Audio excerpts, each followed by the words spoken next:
나의 영혼이 잠잠히 하나님만 바라며 나의 구원이 그에게서 나오는도다. 오직 그만이 나의 반석이시요 나의 구원이시요 나의 요새이시니 내가 크게 흔들리지 아니하리로다. 넘어지는 담과 흔들리는 울타리 같이 사람을 죽이려고 너희가 일제히 공격하기를 언제까지 하려느냐. 그들이 그를 그의 높은 자리에서 떨어뜨리기만 꾀하고 거짓을 즐겨하니 입으로는 축복이요 속으로는 저주로다. 셀라. 나의 영혼아 잠잠히 하나님만 바라라. 무릇 나의 소망이 그로부터 나오는도다. 오직 그만이 나의 반석이시요 나의 구원이시요 나의 요새이시니 내가 흔들리지 아니하리로다. 나의 구원과 영광이 하나님께 있으며 내 힘의 반석과 피난처도 하나님께 있도다. 백성들아 시시로 그를 의지하고 그의 앞에 마음을 토하라. 하나님은 우리의 피난처시로다. 셀라. 아 슬프도다. 사람은 입김이며 인생도 속임수이니 저울에 달면 그들은 입김보다 가벼우리로다. 포악을 의지하지 말며 탈취한 것으로 허망하여 지지 말며 재물이 늘어도 그에게 마음을 두지 말지어다. 하나님이 한두 번 하신 말씀을 내가 들었나니 권능은 하나님께 속하였다 하셨도다. 주여 인자함은 주께 속하오니 주께서 각 사람이 행한 대로 갚으심이니이다. 아멘. 나의 영혼이 잠잠히 하나님만 바라며 나의 구원이 그에게서 나오는도다. 오직 그만이 나의 반석이시오 나의 구원이시오 나의 요새이시니 내가 크게 흔들리지 아니하리로다. 내가 크게 흔들리지 아니하리로다. 아멘.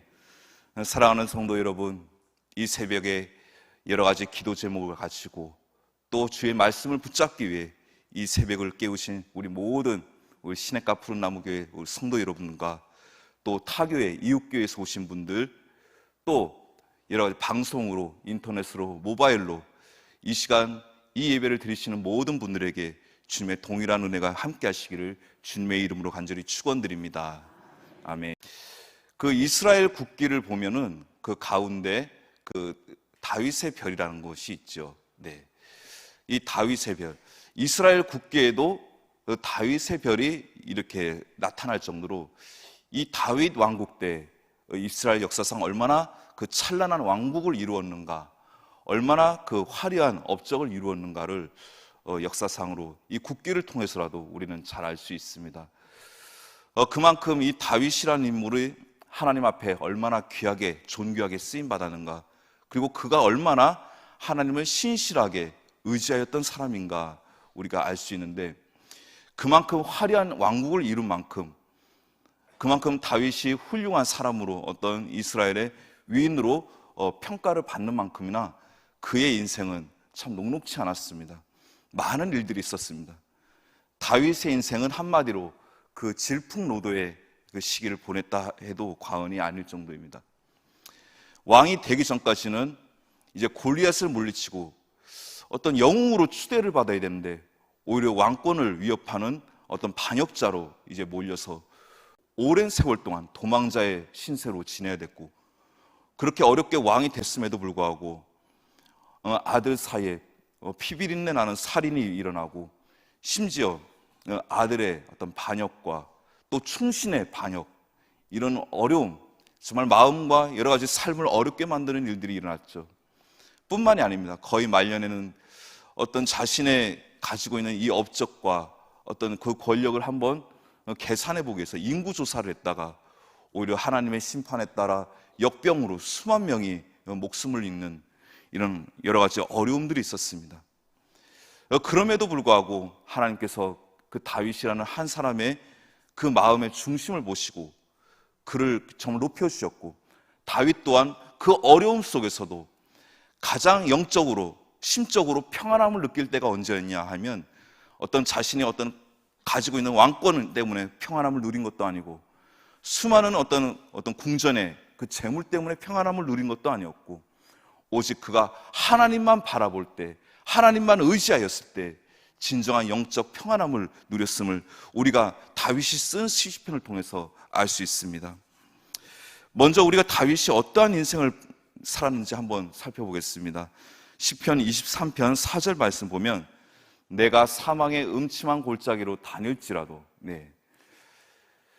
다윗의 인생 동안 그는 여러 가지 어려운 일들이 얼마나 많았는가.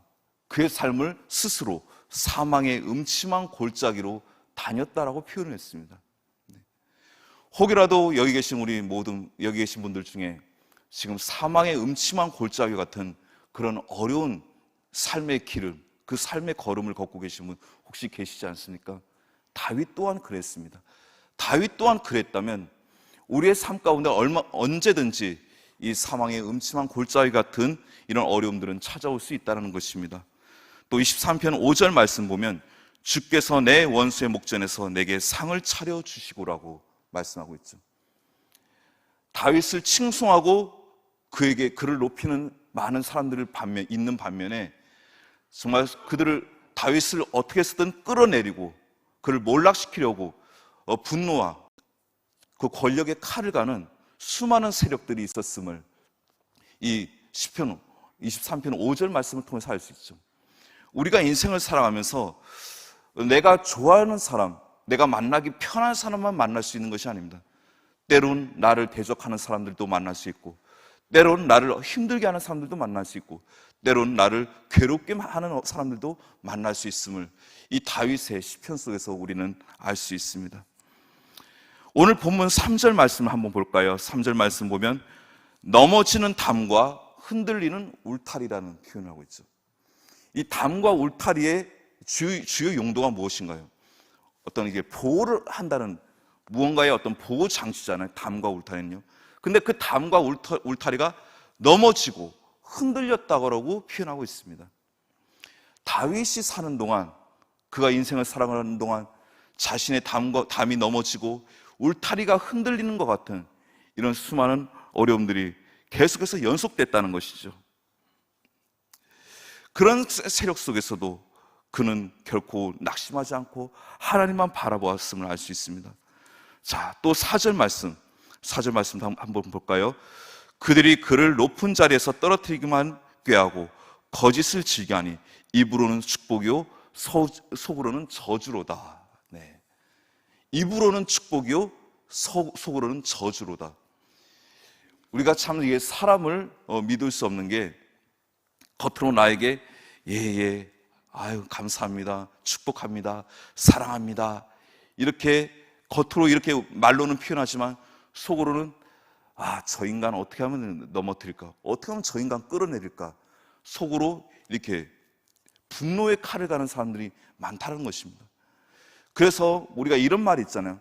사람은 사랑의 대상이지만 결코 신뢰의 대상이 아니다. 이런 유명한 명언이 있지 않습니까? 그렇습니다. 사람이라는 존재가 그렇습니다. 겉으로 나에게 아무리 잘하는 것 같아도 결국은 속으로는 이 4절 말씀처럼 입으로는 축복이요 속으로는 저주를 품는 그런 사람들이 우리 주변에 얼마든지 많다는 것입니다.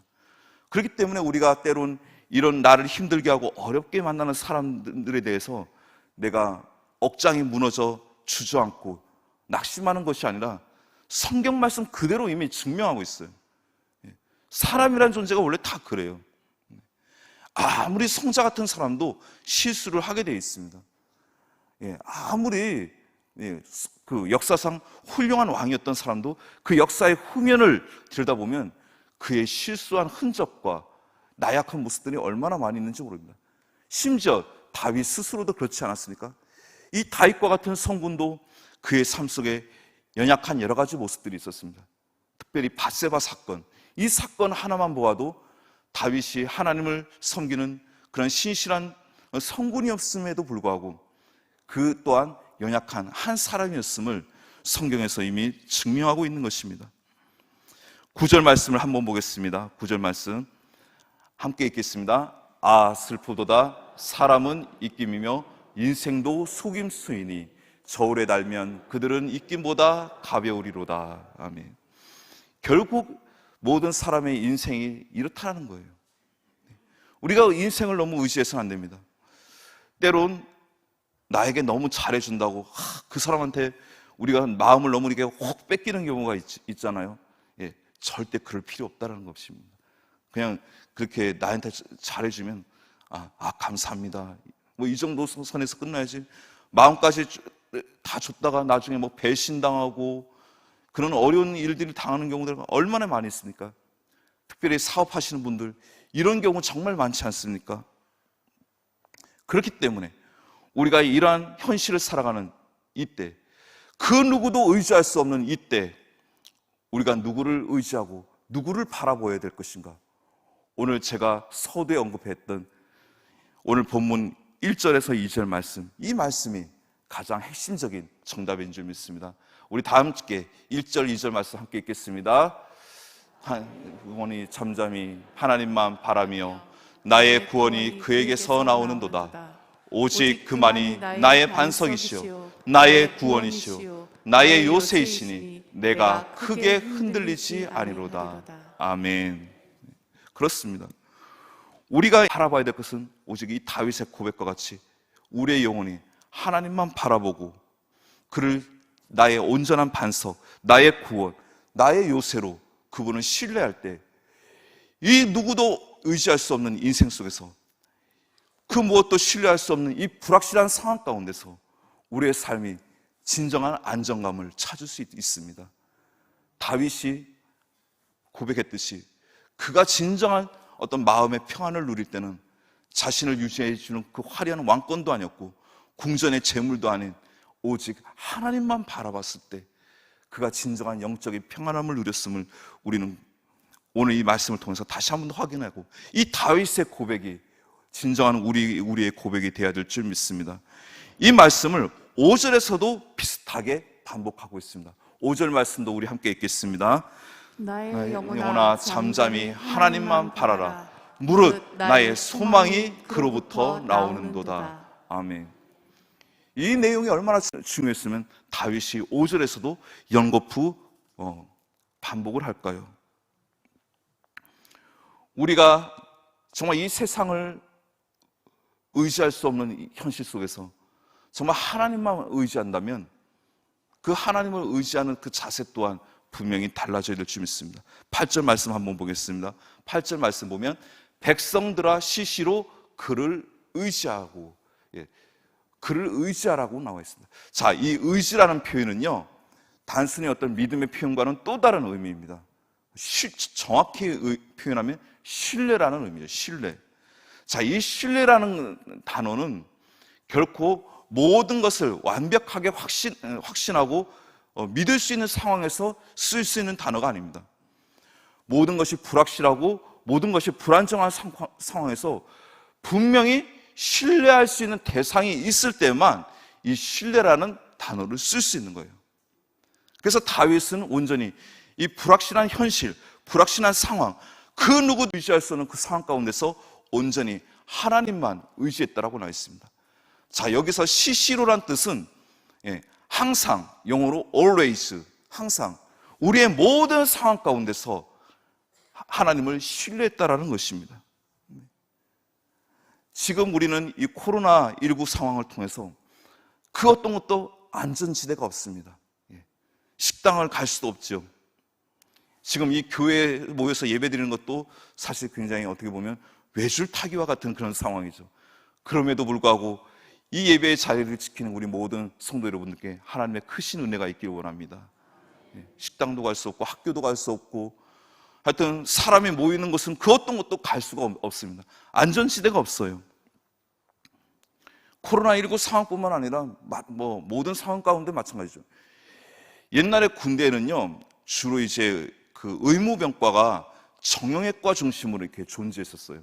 훈련하다가 어디 다치고 부러지고 깨지면은 이렇게 붙여지고 꿰매질 수 있는 정형외과 중심으로 그 이제 의무시설이 돼 있었는데, 요즘은 군대 내에도 정신과가 굉장히 활성화되고 있습니다.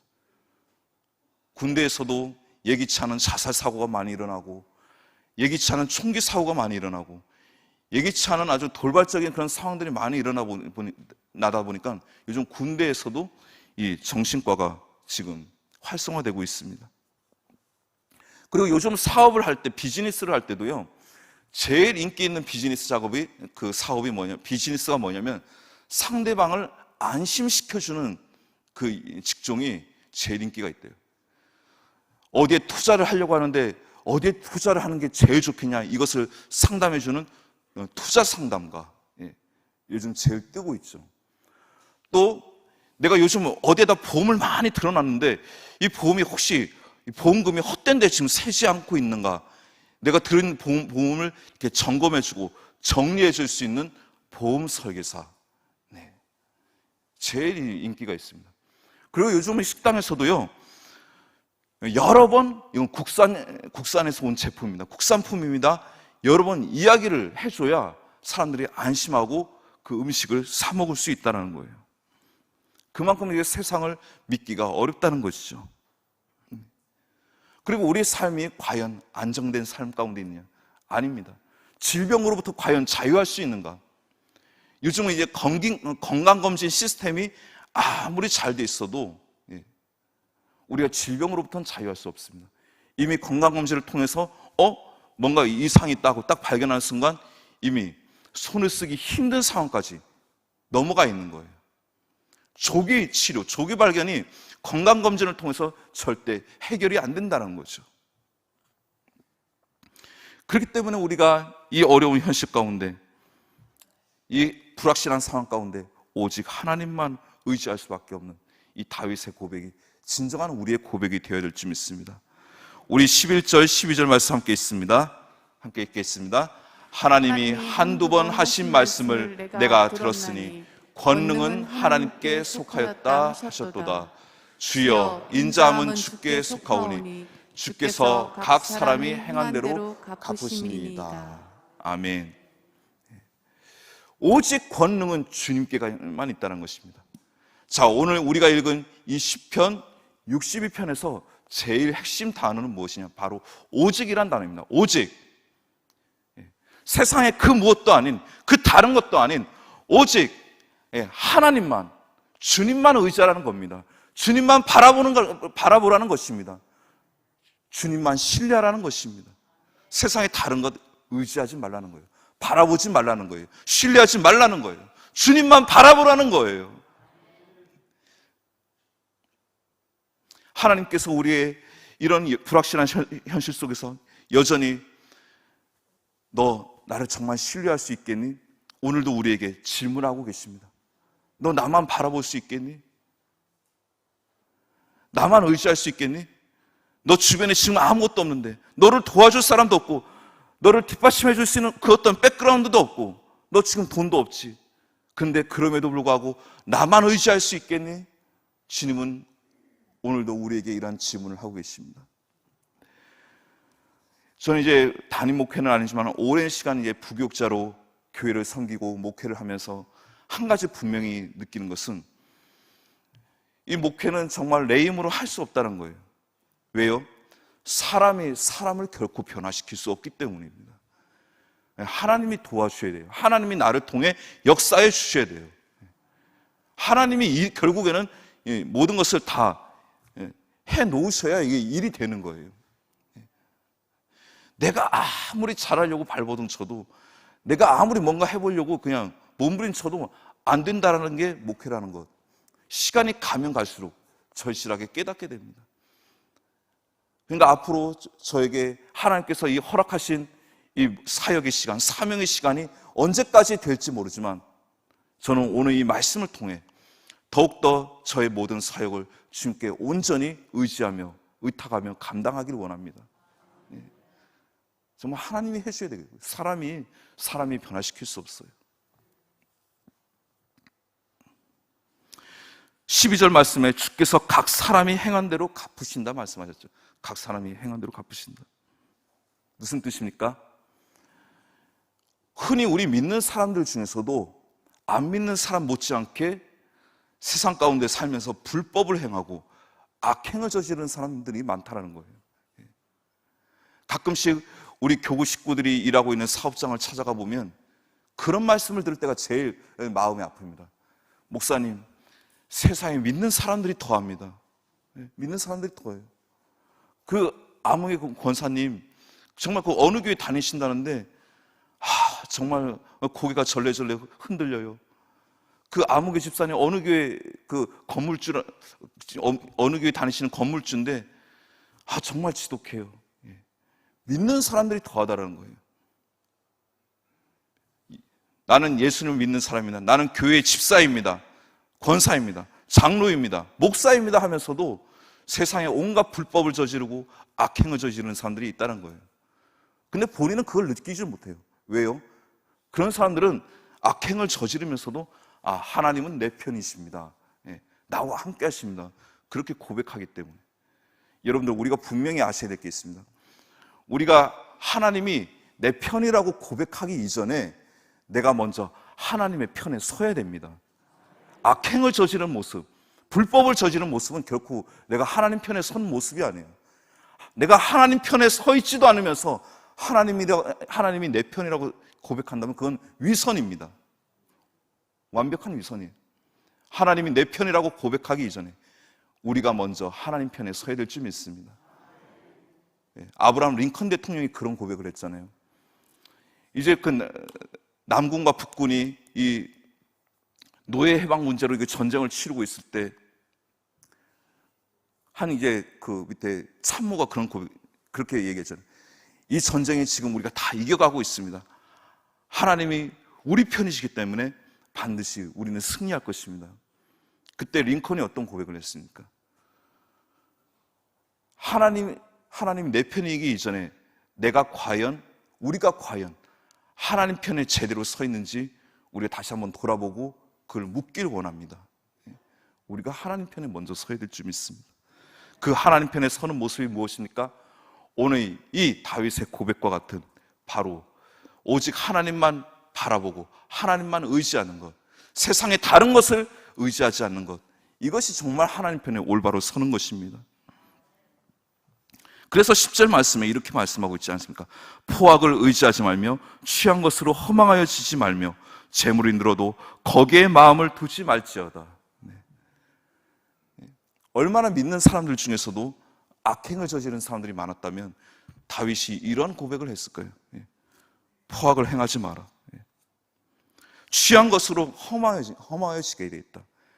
우리가 불법을 행해서 얻은 것들이 있다면 반드시 그것은 어느 시점에 하나님께서 안개와 같이 먼지와 같이 사라지게 할 것이라는 것입니다. 불의한 방법으로 결코 재물을 취하지 말라는 거예요.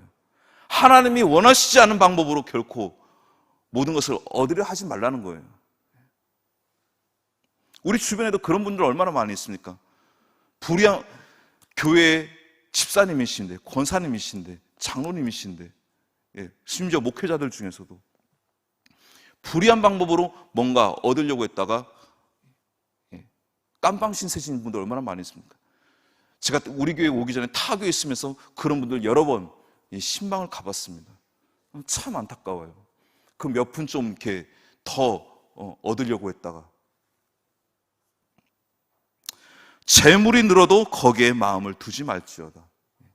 하나님께서 우리에게 수많은 엄청난 재물을 허락하셨다면 그것은 반드시 하나님이 원하는 곳에 흘려보내라는 것은, 그 재물이 필요한 곳으로 흘려보내라는 사인이지, 하나님 이 많은 재물 주셔서 감사합니다, 이걸로 내가 좀 이제 떵떵거리고 잘 살아보려합니다, 이래서는 안 된다는 거예요. 경제공황의 근본적인 원인이 무엇입니까? 가지고 있는 사람들이 더 가지려고 자꾸 끌어당기니까 그 마땅히 물질의 흐름이 끊기는 거예요. 그러니까 경제공황이 올 수밖에 없는 것이죠. 우리에게 많은 것을 허락하셨다면 그 많은 것을 흘려보내야 될 책임이 있습니다. 그리고 주님께서는 반드시 내가 그렇게 많은 것을 너에게 맡겼는데 너 그거 어디다 썼어? 분명히 묻는 날이 오실 것입니다. 정산하실 날이 올 거예요. 그러니까 허튼 데다 우리가 재물을 써서는 안 된다는 거죠. 허튼 데다 나의 권력을 사용해서는 안 된다는 거죠. 내가 그걸 나의 선한 일을 위해서 내가 너에게 맡겼는데 너 그거 어디다 썼니? 분명히 정산할 날이 올 것이라는 것입니다. 11절 말씀에 하나님이 한두 번 하신 말씀을 내가 들었나니 권능은 하나님께 속하였다 하셨도다. 우리가 온전히 하나님만 온전히 나의 권능으로 신뢰해야 될 줄 믿습니다. 여러분이 오직 하나님만 바라고 오직 하나님만 신뢰하는 태도로 주님 앞에 우리의 마음을 토해낸다면 하나님은 기뻐하실 것입니다. 우리가 오늘 이 새벽에 정말 그 코로나라는 위협 속에서도 이 자리에 나왔다면 정말 우리의 마음을 토내는 기도로 하나님 앞에 나가시기 바랍니다. 오직 다시 한 번 더 하나님만 바라보시기 바랍니다. 지금 세상의 현실을 자꾸 바라보면요, 기도가 안 돼요. 기도하러 왔다가도 자꾸 지금 내 앞에 있는 문제들, 내 앞에 있는 여러 가지 어려운 상황들, 여기에 집중하다 보면은 기도하다가 오히려 더 시험만 들다가요. 그것은 이제 이 시간 다 뒤로 하시고 오늘 이 다윗의 고백과 같이 나와 함께 하시는 하나님, 나를 붙드시는 하나님, 오직 나와 나에게 역사하시는 하나님, 오늘도 내 삶을 주관하시는 하나님, 그분만 바라보시길 바랍니다. 사람은 결코 신뢰가 안 되는 게 제 스스로만 봐도 신뢰가 안 돼요. 제 스스로 저를 봐도 그렇더라고요. 사람이 약속을 못 지킬 때가 얼마나 많은지 모릅니다. 우리 스스로도 한번 돌아보세요. 못 지키는 약속들 얼마나 많습니까? 제일 못 지키는 약속 중에 하나가 뭐냐면 가장 가까운 사람한테 우리 언제 밥 한번 먹읍시다, 차 한잔 하면서 좀 이게 시간을 보냅시다 하면서도 결국에는 바쁘다는 핑계로 그 약속 못 지키는 경우가 얼마나 많이 있습니까? 나에게 가장 가까운 사람에서부터. 근데 하나님은 아니시죠. 하나님은 온전하게 자신이 하신 말씀을 이루시는 분이고 약속을 이루시는 분입니다. 그 약속을 온전히 이루셨다는 증거가 무엇입니까? 바로 예수 그리스도의 십자가 사건이 온전한 그 약속을 성취하셨다는 증거 아닙니까? 자신의 사랑하는 아들을 죽이시면서까지 우리를 구원하시겠다는, 우리를 사랑하시겠다는 그 약속을 지키시는 그 신실한 하나님, 그 하나님을 오늘 우리가 다시 한번 더 바라보시기 바랍니다. 우리가 찬양을 통해서도 고백하지 않았습니까? 주 예수보다도 귀한 것은 없네. 주 예수보다. 세상 즐거움 다 버리고 세상 자랑 다 버렸네. 우리에게 신실한 약속을 지키기 위해서 주님께서 먼저 세상의 모든 것들을 다 포기하셨습니다. 주님께서 세상을 포기하셨는데 우리가 세상 것에 연연을 하고 있다면 그것은 결코 성숙한 믿음의 자세가 아닌 줄 믿습니다. 오늘 이 새벽에 다시 한 번 더 우리를 지금 감싸고 있는 그 세상의 문제가 아니라 오늘도 나의 손을 붙드시고 나와 함께 하시고 다윗과 같이 지금 여러 가지 삶의 현황 가운데 어떤 사람과의 문제, 해결할 수 없는 삶의 문제로 인해서 고통받는 분들이 계시다면 오직 주님만 바라보시고 주님만 신뢰하시고 그분을 나의 구원, 나의 요새, 나의 피난처로 다시 한번 더 그분을 의지하는 귀한 시간이 되시길 바랍니다. 오늘 이 시간뿐만 아니라 이것을 내 평생 신조로 붙드시기 바랍니다. 시시때때로 우리를 실망하는 일들이 많이 있을 것입니다. 시시때때로 우리의 마음을 무너뜨리는 일들이 많이 있을 것입니다. 그럼에도 불구하고 나의 구원 되시고 나의 피난처 되시고 나의 요새 되시는 주님만 바라보며 다윗과 같이 어떤 세상의 다른 것으로부터 나의 영적인 평안함을 누리는 것이 아니라 하나님만 바라보는 그 자체로 나의 안식과 평안함을 누리는 저와 여러분이 될 수 있기를 주님의 이름으로 간절히 축원드립니다.